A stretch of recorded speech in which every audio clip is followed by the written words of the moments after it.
नमस्कार बच्चों। आज हम आपको हाई स्कूल अंग्रेजी के 817 डीएन संकेतांक वाले प्रश्न पत्र का हल बताएंगे। कल हमने आप लोगों को 817 डीएल संकेतांक वाले क्वेश्चन का हल उपलब्ध कराया था और आज हम 817 डीएन का उपलब्ध कराएंगे। ठीक है बच्चों, तो हम बढ़ते हैं सीधे क्वेश्चंस पे हम आते हैं। क्वेश्चन नंबर 1 से 3 तक जो क्वेश्चन आए हैं वो अनसीन पैसेज पे आधारित क्वेश्चंस हैं। उनके लिए पैसेज आपको स्क्रीन पे दिख रहा होगा। ये पैसेज पढ़ना है और 1 से लेकर के 3 तक के उत्तर लिखने हैं। तो ये पैसेज आप पढ़ लें और उसके बाद हम जो है क्वेश्चंस देखते हैं, हल करते हैं। क्वेश्चन नंबर 1 है, which one of the following statements sums up the meaning of the passage. पूरा पैसेज पढ़ने के बाद उसकी जो मीनिंग है वो इन 4 दिए गए स्टेटमेंट में से किस स्टेटमेंट के द्वारा व्यक्त हो जाती है वो आपको देखना है। तो इसमें हम देखते हैं कि जो स्टेटमेंट ए लिखा है, luck bets without exertion but labour exerts without betting, यह मोस्ट सुटेबल आंसर लगता है, इसलिए इसका आंसर ऑप्शन ए सही हो जाएगा एक का। क्वेश्चन नंबर 2 में लिखा है, which one of the statement is true about the passage. इस पैसेज के बारे में कौन सा कथन सत्य है। तो जब हम चारों कथन पढ़ेंगे तो इसमें जो डी वाला कथन लिखा है, success is exactly proportionate to hard work, ये सही है। तो 2 का ऑप्शन डी सही हो जाएगा। क्वेश्चन नंबर 3 में पूछा गया है, which word in the passage is opposite of failure. Failure का कौन सा ऐसा शब्द है पैसेज में जो अपोजिट है। तो फेल्योर का अपोजिट सक्सेस होता है, तो सक्सेस सही है। फिर क्वेश्चन नंबर 4 से 8 हम देखते हैं, यह ग्रामर से जुड़ा हुआ क्वेश्चन है। तो क्वेश्चन नंबर 4 है, as soon as I reached the school the bell rang. Okay, यहाँ बेल के बाद रैंग हो जाएगा, यानी ऑप्शन बी आपका सही होगा। ओके, क्वेश्चन नंबर 5 है, he had to repent. Repent के बाद फार प्रीपोजिशन प्रयोग होता है। रिपेंट का मतलब होता है पश्चाताप करना और उसके बाद फार प्रीपोजिशन का प्रयोग होता है, तो ऑप्शन डी सही हो जाएगा। The Ganga is a holy river, identify the objective.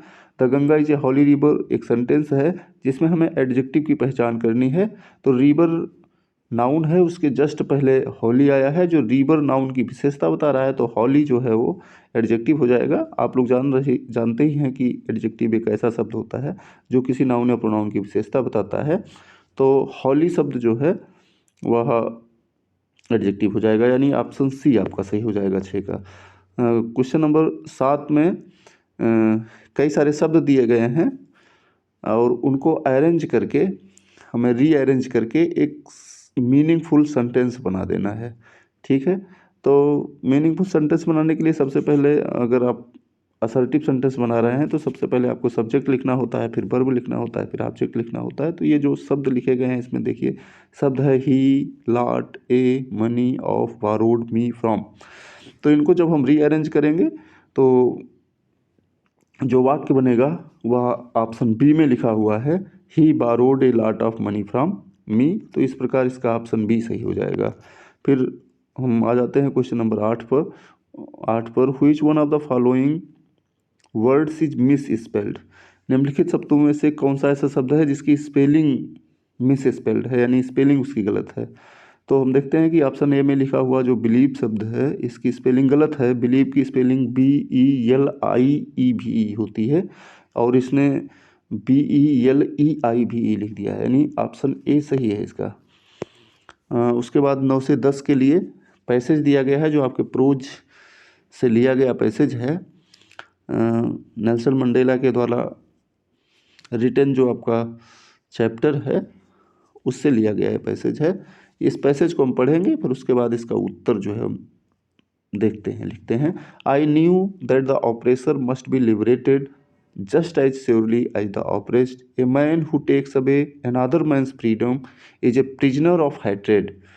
He is locked behind the bars of prejudice and narrow mindedness. तो ये क्वेश्चन पूछा जा रहा है कि who according to Mandela is not free. Mandela के हिसाब से कौन कौन लोग स्वतंत्र नहीं हैं। तो जो हम पैसेज पढ़ेंगे इसके पहले सेंटेंस में आप देखोगे तो कह रहे हैं कि ठीक उतना ही ज़रूरत है ऑपरेसर को स्वतंत्र कराने की जितना कि ऑपरेस्ड को स्वतंत्र कराने की ज़रूरत है। यानी ऑपरेसर और ऑपरेस्ड दोनों जो है वो स्वतंत्र नहीं हैं मंडेला के हिसाब से। तो ए और बी ऑप्शन दोनों सही हो जाएंगे, यानी ऑप्शन सी आपका सही होगा, both A and B. 10 number question है, a man who takes away another man's freedom is. एक आदमी जो दूसरे आदमी की स्वतंत्रता को छीन लेता है वह नेल्सन मंडेला के हिसाब से क्या है। तो हम देखेंगे कि उन्होंने उसको बोला है ए प्रिजनर ऑफ हेट्रेड। तो ऑप्शन सी सही हो जाएगा 10वें का। 11वें का हम देखते हैं क्या सही होगा। According to Mandela what is the greatest wealth of a nation.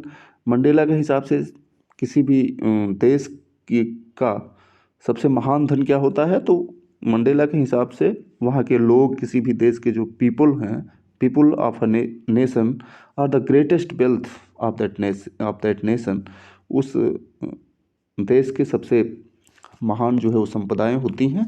तो ऑप्शन डी सही हो जाएगा, यानी people. What did Lencho think of post office employees. Question 12 है ये।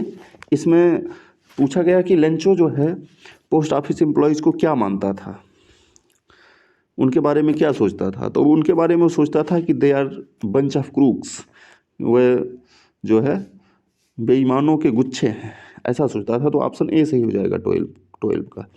13 नंबर में पूछा गया है, why does Anne want to keep a diary. Anne Frank जो लेडी थी वह डायरी क्यों रखना चाहती थी। तो उसके डायरी रखने के पीछे का जो मुख्य कारण था वह यह था कि उसके पास कोई क्लोज फ्रेंड नहीं थे।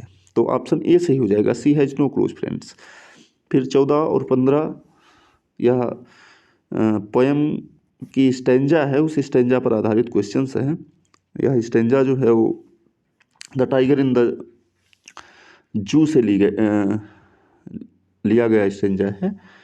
He stalks in his vivid stripes the few steps of his cage on pads of velvet quiet in his quiet rage।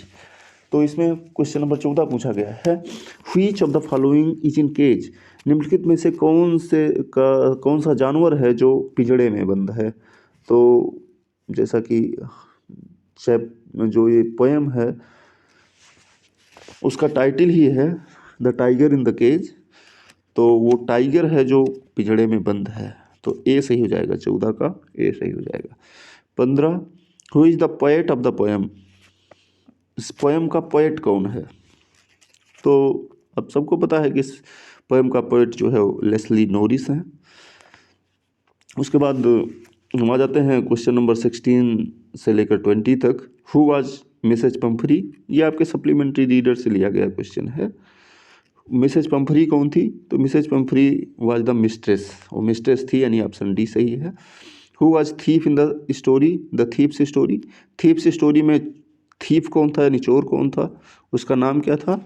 तो ऑप्शन ए सही है, हरी सिंह, उसका नाम था Hari Singh. Richard Ebright was an was a और an actor, engineer, singer और scientist.